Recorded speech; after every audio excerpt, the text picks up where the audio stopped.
महाराष्ट्राचे परिवहन मंत्री प्रताप सरनाईक यांनी राज्यातील रिक्षा, टॅक्सी आणि ओला उबेर चालकांनी 1 मे पासून प्रवाशांशी मराठीत संवाद साधावा असा प्रस्ताव मांडला आहे।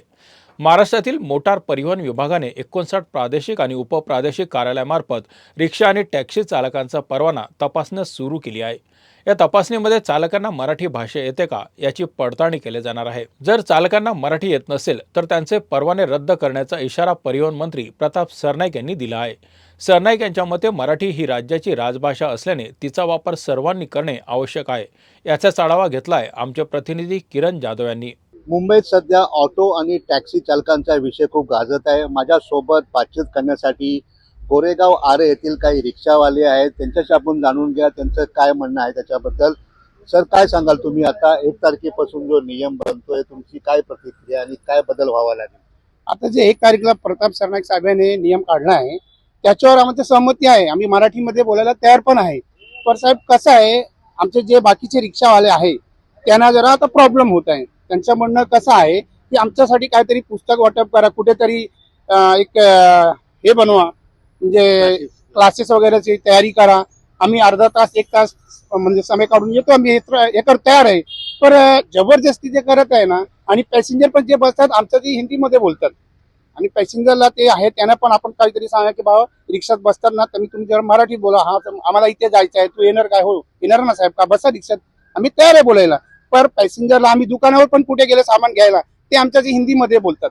म्हणजे ते जे आपण कायदा लावला आहे ते सर्वांना लावा ना, की कोण पण असू द्या, उत्तर भारतीय असू द्या, कर्नाटक, बँगलोर, कोण पण असू द्या, त्यांच्याशी सर्व मराठीमध्ये एक दुसऱ्याने वार्ता करा, बोला। तर आम्हाला मराठी का नाही येणार? आपण इथे पाहू शकतो की यांचं असं म्हणणं आहे की जो पॅसेंजर आहे त्यांनीही मराठीत बोलण्याची सुरुवात केली तर आम्ही मराठीत बोलू, आम्हाला मराठी येते। अजूनही काही लोक आहेत, त्यांच्याशी आपण जाणून घ्या। दादा, काय सांगाल तुम्ही? जो नियम बनतोय कशा प्रकारे बदलावा, किती वेळ तुम्हाला हवा है? बोल रहा हूँ कि पैसेंजर मतलब कि जो हम लोग से अगर मराठी में बात करेंगे तो हम लोग भी मतलब कि उसी हिसाब से बात करेंगे। अगर वो हमको मतलब समझाएंगे तभी हम समझ सकते हैं। अब वो बोले कि मतलब कि नहीं आप मराठी में नहीं बात कर रहे हो तो कैसे बात करेंगे? जब वो हमको पहले मराठी में बोले, पहले समझने के लिए हम लोग सब समझ सकते हैं। पर एकदम फ्रैंकली मतलब कि सब कोई नहीं बोल पाता, कोई कोई मतलब बोलना चाहता है लेकिन फ्रैंकली नहीं बोल पाता, वो अटकता है, तो इसके लिए वो हिंदी बोलता है। अभी ये सब जो बोल रहे हैं कि स्कूल खोलो, ये सब खोलो, वो सब उससे अच्छा तो है मतलब कि आप खाली हिंदी मराठी में बात करो, हमको धीरे धीरे सब समझने को आ जाएगा और बोलने को भी धीरे धीरे सब आ जाएगा। स्कूल कॉलेज में जाने के लिए किसके पास टाइम है? किसी के पास टाइम नहीं है। आज स्कूल कॉलेज में यही जाके बैठना रहता तो रिक्शा हम थोड़ी चलाते। तो क्या लगता है आपको, जो मराठी बोलने की जो बंदी लाई है, सख्ती लाई है, उसको आप समर्थन करते कि हाँ बाबा मराठी बोलना नहीं, चाहिए? मराठी बोलना चाहिए, वो ठीक है, हमारे लिए अच्छा है कि कल को हमें कोई मराठी में गाली देगा या कुछ भी बोलेगा, हमको समझ में वैसे नहीं आता। लेकिन अगर हम धीरे धीरे ऐसे समझ जाएंगे तो मतलब उनको भी हम जवाब दे सकते हैं ना। अभी जैसे एक फॉरेनर आ जाता है बाहर से, हमें इंग्लिश नहीं आता है, फॉरेनर अगर इंग्लिश में हमें कुछ भी बोला और हम फॉरेनर को हिंदी में उनको गाली से भी बात करेंगे तो भी फॉरेनर मतलब कि अपना यस होके बोल के मतलब कि चले जाता है। अगर वही फॉरेनर अगर वो हिंदी को समझेगा कि हमें गाली दे रहा है तो उसका हमें जवाब देगा।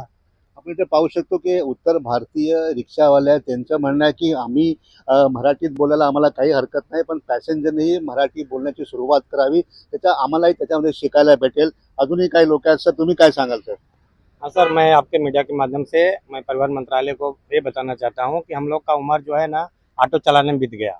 अभी हमारी उम्र जो है 55 के ऊपर हो रहा है और मैं 35 साल के आसपास नियर अबाउट ऑटो चला रहा हूँ। लेकिन हिंदी और मराठी का मुद्दा कभी नहीं हुआ। हमारे साथ जो हमारे पैसेंजर भाई लोग बैठते हैं हमको बड़े अच्छी तरह से कॉम्प्रोमाइज करके चाहे हिंदी बोले चाहे मराठी में बोले, हम लोग समझ के उनकी सेवा करते हैं। हम लोग समाज सेवा तलक करते चले आए। हम लोग साथ कोई आज तलक कोई ऐसा वार्तालाप नहीं हुआ। ये राजनीतिक दल कुछ समय के लिए इसको मुद्दा बना के उठा रहे हैं और उठाते उठाते हम लोग के रोजी रोटी पे चले आए हैं। आज जो है हमारे पैसेंजर भाई जो है, माताएं बहनें हैं, पेशेंट लोग हैं, उन लोग नाना प्रकार के रोड पे प्रॉब्लम होता है उनको। हम खाए हैं कि नहीं खाए हैं, किस तरह से है, हमारे प्रॉब्लम घर में क्या प्रॉब्लम है, हम लोग घर पे जाते रहते हैं। तो अभी हमको पैसेंजर रोकते हैं तो हम रोक के पहले उनका सेवा करता हूँ, फिर मैं घर जाता हूँ। मेरे ऊपर क्या प्रॉब्लम है, न पैसेंजर समझता है न सरकार समझ रही है। और हम अपना प्रॉब्लम समझाने के लिए किसके पास जाए? आपका धन्यवाद मैं करना चाहता हूँ कि आप मीडिया के द्वारा, अपने माध्यम के द्वारा सरकार तक हमारी आवाज पहुंचाइए और हमारे भी न्याय के लिए जो है वो जो कदम उठाना चाहे उठाइए। मैं देवेंद्र फडणवीस साहब का भी मैं स्वागत करना चाहता हूँ सरकार का, की उन्होंने एक पहल किया है हमारे आपकी शिक्षा के लिए मराठी वाचनालयासाठी। आम्हा लोकांना पण आम्ही लोक इथे अभ्यास केला, आम्ही शिकलो, आम्ही इथे पैदाईक झालो आमची। तर ते त्यांचे जे मुद्दे आहे ते आपल्याला मराठी शिकवायच्या, ते जे स्वागतमय आहे त्यांचे मी स्वागत करतो. हे कधी कुठे काढायचे क्लासेस ते मला अजून माहित नाही आहे. अजूनही काही स्थानिक लोक आहेत रिक्षा चालक, सर काय सांगाल तुम्ही जरा? असं जे मराठी मुद्दा याने उचललाय, बरोबर ना, हे मराठी मुद्दा उचललाय त्याच्याबद्दल काही हे नाही, चांगली गोष्ट आहे, आनंदाची गोष्ट आहे. पण त्यांनी जे कुठे शाळा किंवा काय असं तरी करून लोकांना एक समजावून सांगितलं पाहिजे किंवा बोललं पाहिजे. अचानक हा जो मराठी मुद्दा उचलला हे चुकीचं आहे. का तर अजूनपर्यंत तुम्ही कधी हे नाही केलं. मराठी हे प्यायलाच पाहिजे कंपल्सरी, पण त्याच्यासाठी तुम्ही एक त्या लोकांना एकत्र घेऊन जवळ बसवून किंवा शाळेमध्ये किंवा काही क्लास घेऊन त्यांना सगळं समजवा आणि सांगा, तर ते लोक का नाही राजी होणार.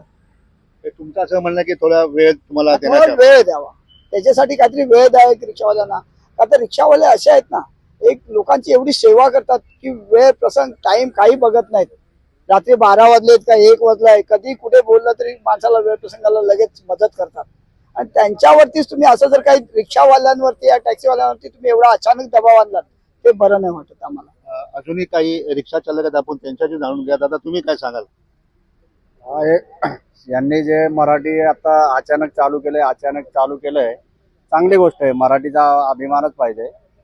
आज 35-40 वर्षापूर्वी 90% रिक्षा चालक हे मराठीच होते. आता कालांतराने मराठी टक्का कमी झाला. नवीन परवाने वाटले. परवाने वाटताना घोषणापत्र म्हणून एक पत्रक होतं आरटीओचं, त्याच्यात लिहिलेलं असायचं की बाबा मराठी भाषेचं मला ज्ञान आहे, मला मराठी लिहिता वाचता येते. त्यावेळेला कुठल्याही रिक्षा चालकांनी म्हणा किंवा कुठल्या अधिकाऱ्यांनी हे बघितलं नाही की याला मराठी येतं. फक्त त्यांनी काय केलं, पेपर समोर आले, सह्या केल्या, त्यांना त्यांचे पैसे भेटले, परमिट वाटप केलं. त्यांनी हे बघितलं नाही की याला मराठी येतं का नाही. ही त्यांची चूक आहे. प्रशासन आणि सरकारची म्हणा याच्यामध्ये चूक आहे की त्यांनी बघितलं नाही. पण त्यांना परमिट वाटप झाले, बरोबर आहे. पण आता अचानकच याला मराठी येत नाही, याचं परमिट कॅन्सल, हे करणं चुकीचं आहे. त्यांना थोडा वेळ द्यायला पाहिजे मराठी शिकायला, आणि मराठी शिकणार ते लोक.